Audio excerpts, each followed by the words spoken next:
And now a story of a humanitarian trying to help Syria. The suspicious death in Turkey last month of James Le Mesurier, the co-founder of the White Helmets Rescue Organization in Syria. Friends and colleagues fear that he may have been murdered or driven to suicide by a campaign of character assassination. Special correspondent Malcolm Brabant has a story and a warning. Viewers may find some of these images distressing. The body of former British Army officer James Le Mesurier was discovered by worshippers outside a mosque in the western part of Istanbul. According to Turkish state television, Le Mesurier died from the impact of falling from an upper floor of his apartment. Le Mesurier, seen here in 2015, ran a non-profit called Mayday Rescue, which trained members of the White Helmets, also known as Syrian Civil Defense. They are first responders who helped civilians caught in sustained Syrian and Russian airstrikes and were nominated for the Nobel Peace Prize in 2016. In the last 2 years, they've saved over 15,250 lives. People who have literally been dragged from the rubble of buildings that have been blown up inside Syria. Syria's President Assad was one of the first to express a theory behind Le Mesurier's death. He told Russian television that Western intelligence was to blame.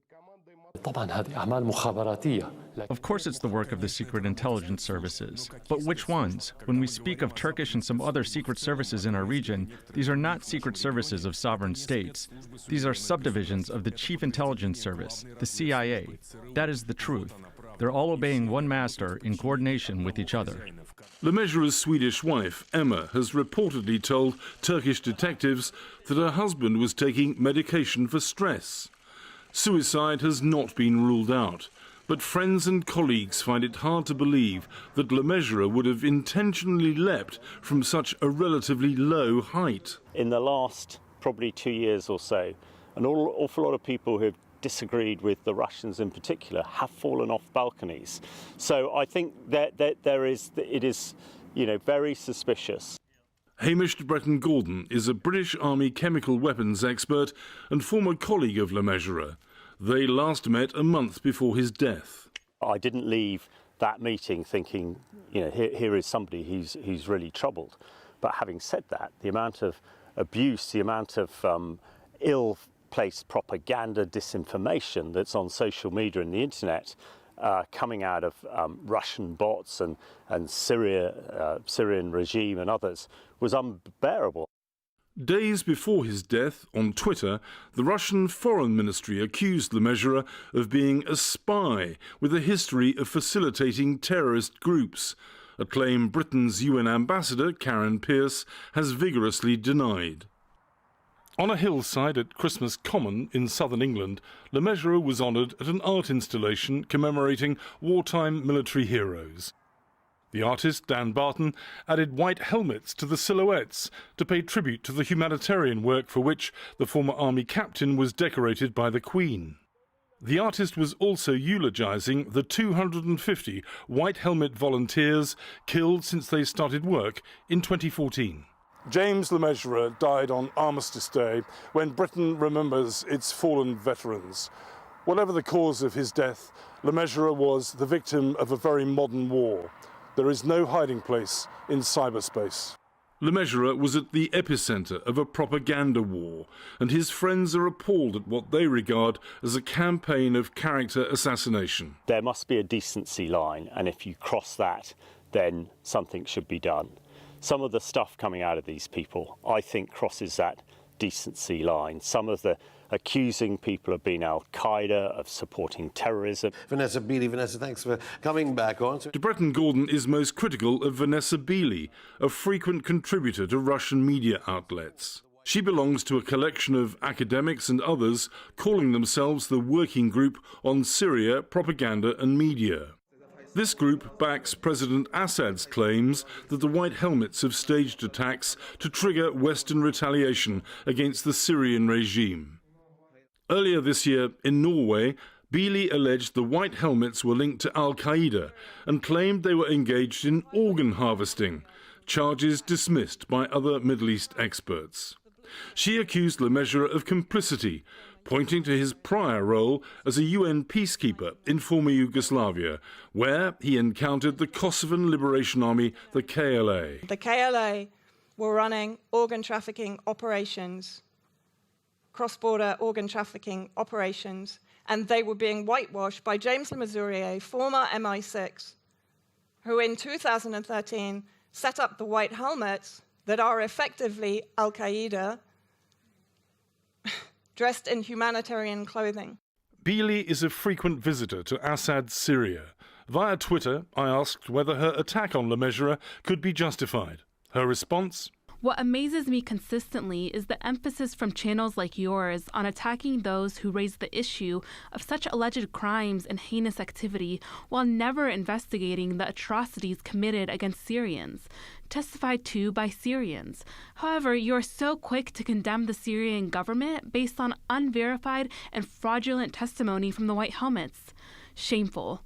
Where is your humanity?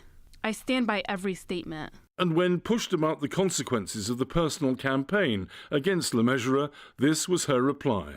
You might seriously consider liability issues if you even remotely suggest publicly that critics of James Le Mesurier or the White Helmets are responsible for his demise.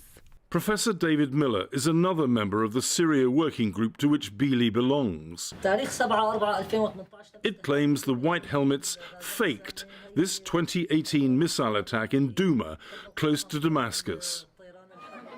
Up to 50 people were killed and hundreds more, including children, were wounded.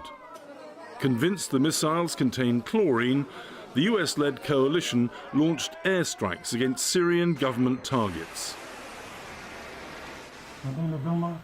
But Miller's group claims the missile strike was staged to provoke Western retaliation against Damascus and insists it is backed by whistleblowers within the UN Specialist Watchdog, the Organization for the Prohibition of Chemical Weapons. The Douma case undermines the investigation into the Douma alleged chemical attack, but it must also throw into question previous reports that have been done. We have written about some of the previous alleged attacks, some of which appear to us to have been fraudulent or faked. The UN watchdog, whose inspectors are seen here in Damascus, is re-examining the Douma case. But in an email to the NewsHour, the organisation said it stood by the initial impartial assessment that toxic chemicals were used, as does chemical weapons expert Hamish de Breton-Gordon. I've investigated a number of chemical attacks in Syria in the rebel-held areas. One in particular in 2014, in a place called Tal Amenes, which is what these Assad useful idiots and Assad is claiming was done by the White Helmets. Now, I didn't see any White Helmets doing anything there. I saw helicopters with Syrian army insignia on them dropping chlorine barrel bombs. Richard Benyon, who used to sit on Parliament's Intelligence and Defence Committees, says the Syria Working Group are little more than trolls. There's a much more sinister element, which is very often people from within top academic institutions, universities in the United Kingdom, who are relentlessly pursuing those who support the work of humanitarian organisations like the White Helmets, and relentlessly pursuing a line that supports the actions of one of the most brutal regimes we've seen since Nazi Germany. What do you think of these criticisms that you are apologists for the Assad regime and also for the Russian comrades in this fight? I mean, it's ridiculous. The idea that we as lonely academics in the UK writing briefing papers which we put on the web are anything to do with our views on Russia or Syria is preposterous. As the Turkish inquiry continues, Richard Benyon is calling for a full British investigation into Le Mesurier's death and for universities to review the employment of staff involved in this controversy. The university is employing people who are extremely suspect individuals with disgusting views, where they are prepared to be the apologists for the kind of brutality that we are seeing in Syria. University themselves have got to take responsibility for this. This is not a question of my views, this is a question of social science research methods and material that we've produced. And if it's, as I say, if it's wrong, then let's show it to be wrong, and let's not have this kind of McCarthyite hysterical witch hunt to try and get academics sacked for simply doing their jobs. After the body of the White Helmet's founder was returned to Britain, his friends lamented that if anyone was subjected to a witch hunt, it was James Le Mesurier. Artist Dan Barton. To me, he's a total hero. The world's going to be a much sadder place without James. A man who helped save countless Syrian lives, but who couldn't save his own. For the PBS NewsHour, I'm Malcolm Brabant at Christmas Common.